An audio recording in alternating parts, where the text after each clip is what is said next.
महापुरुषों प्यार से कहना धन्यवाद जी। और संतों, आज 25 दिसंबर क्रिसमस डे।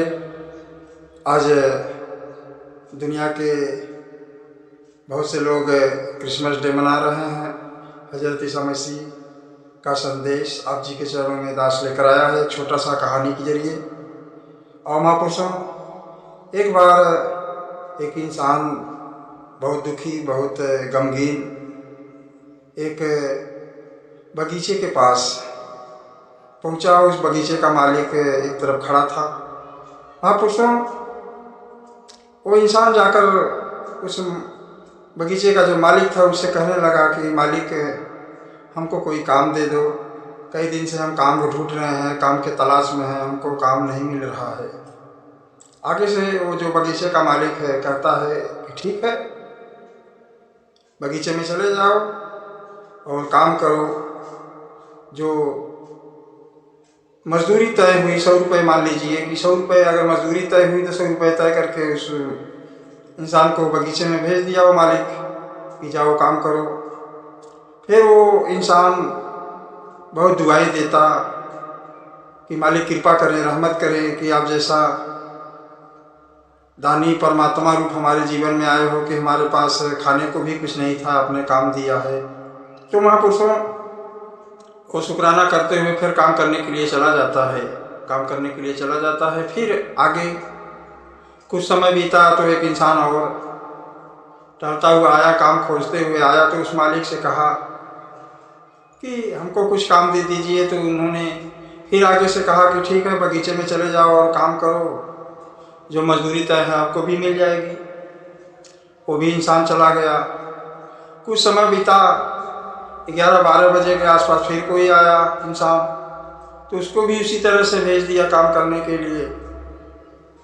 आइए महापुरुषों, करीब 3 बजे के आसपास फिर एक इंसान आया कि मालिक हमको काम दे दो, बहुत मजबूरी है, काम नहीं मिल रहा है। तो आगे से वो मालिक जो है वो उसको भी भेज देता है काम करने के लिए बगीचे में। वो भी काम करके खाली होता है।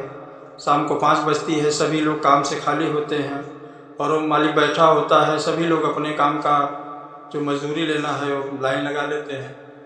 तो जो पहले आया था इंसान, जो 9 बजे लगभग आया था, उनको मजदूरी जैसे मान लीजिए 100 रुपये मिलना था, उनको 100 रुपये मालिक ने दे दिया। फिर आगे से जो 11 बजे 12 बजे आया उसको भी 100 रुपये दे दिए। मालिक बहुत खुश है। जो 3 बजे आया था उसको भी मालिक ने 100 रुपये दे दिए। तो आगे से जो 9 बजे इंसान आया था, जो बहुत शुक्राना कर रहा था कि मालिक आप बड़ी कृपा किए कि जो हमको काम दिए हो, उन्होंने कहने लगा कि आप बहुत गलत इंसान हो, सही नहीं काम कर रहे हो। हम 9 बजे से लगे हैं, हमको 100 रुपये दिए हो, और ये 12 बजे से और 3 बजे से 11 बजे से लगे हैं, इनको भी आप 100 रुपये दे रहे हो। तो आगे से मालिक कहता है कि क्यों भाई, हम कैसे गलत हो गए? आपसे जो मजदूरी तय हुई थी, 100 रुपये मजदूरी तय हुई थी, तो आपको 100 रुपये दिया गया, और इन लोगों से भी जो तय हुई उनको दिया गया। काम मेरा, पैसा मेरा, मैं आपसे जो तय कर दिया वो तो आपको मिला। और महापुरुषों, इस कहानी में बाबा हजरत ईसा जी ये समझाए हैं कि इंसान अपने लिए नहीं, जो हमको मिल रहा है उसका शुक्राना नहीं करते हैं। दूसरों को अगर वहीं मिल रहा है तो उसके लिए नाराज़गी। तो हम इंसान की फितरत ये हो गई है महापुरुषों कि अगर हमको खुशी मिली तो बहुत कृपा है, बहुत रहमत है। और आगे से अगर किसी हमारे पड़ोसी को, हमारे सामने को किसी को अगर खुशी मिल रही है तो फिर वो जलन कैसा, वो शिकवा कैसा। तो महापुरुषों, ये आज के इस संसार में ऐसी दशा हो रही है, तो सदगुरु माता सुदीक्षा जी महाराज की कृपा से हमको ऐसा नहीं सोचना है, नहीं सोचना है। एक बार की बात है, बाबा हरदेव सिंह जी महाराज जी का स्टेज लगा था और एक भगत बड़े खुशी में मिठाई का डब्बा लिए हुए आए और सदगुरु के चरणों पे नमस्कार किए और बड़ी खुशी। तो और उन्होंने पूछा कि क्यों भाई आज बड़े खुश हो, क्या बात हो गई? महापुरुषों आगे से महात्मा कहते हैं कि हमारी प्रमोशन हो गई है, हमारी प्रमोशन हो गई है। महापुरुषों फिर कुछ दिन और बीता, 1-2 महीने बाद फिर वो इंसान आया, फिर नमस्कारी हुई और इस बार चेहरा कुछ झुका हुआ, कुछ मुरझाया हुआ दिखा। तो आगे से महात्मा कहते हैं कि क्यों प्रभु, क्या बात है, आज बड़े उदास दिख रहे हो? क्या बताऊं महाराज? आगे से कहने लगा, क्या बताऊं महाराज, जो हमारे अंडर में काम करता था, जो हमारे अंडर में काम करता था, उसकी प्रमोशन हो गई, वो हमसे बड़ा अधिकारी हो गया, हमसे बड़ा अधिकारी हो गया। तो महापुरुषों कहने का भाव कि आज इंसान अपने सुख से कम सुखी है और दूसरे के दुख से बड़ा सुखी है, बड़ा सुखी है। इंसान का फितरत होता चला जा रहा है महापुरुषों कि हम सुखी रहे तो ठीक है, लेकिन हमसे आगे जो हमारे सामने है वो कैसे सुखी हो। सदगुरु माता सुदीक्षा जी महाराज की असीम कृपा है, रहमत है महापुरुषों कि हमको ये ब्रह्म ज्ञान मिला है।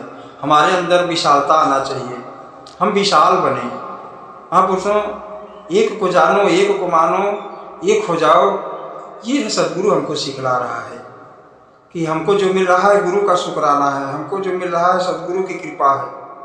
महापुरुषों अगर किसी और को मिल रहा है तो और शुक्राना करना है, और शुक्राना करना है कि सदगुरु माता जी कृपा करो।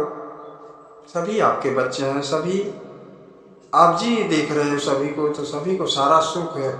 जो दास भी आप जी के चरणों में प्रार्थना करता है कि ये संदेश है महापुरुषों, ये संदेश है, हम विशाल बने, हम विशाल बने, हम अपने दिल को विशाल बनाएं, विशाल बनाएं, इस निराकार से जुड़ के इस निराकार जैसा हो जाए, निराकार जैसा हो जाए महापुरुषों। जैसे ये सदगुरु माता जी सभी को गले लगा रही हैं, सभी को गले लगा रही हैं, ये हमारा कर्म भी बनता है कि हम भी सभी को अपना मान पाएँ, सभी में सदगुरु का दर्शन कर पाएँ, सभी संत महात्मा का कदर कर पाएँ, सभी के चरणों में बस यही अरदास प्रार्थना की सदगुरु माता जी कृपा करो, रहमत करो कि आपका सेवा सत्संग सुमिरन करते हुए जीवन बीते, आपके आदेश उपदेश को हम मानते चलें और सदगुरु माता जी रहमत करें, कृपा करें कि दास आपका बच्चा है, आप जैसा चाहते हो वैसा जीवन बन पाए। संतों प्यार से कहना, धन निरंकार जी।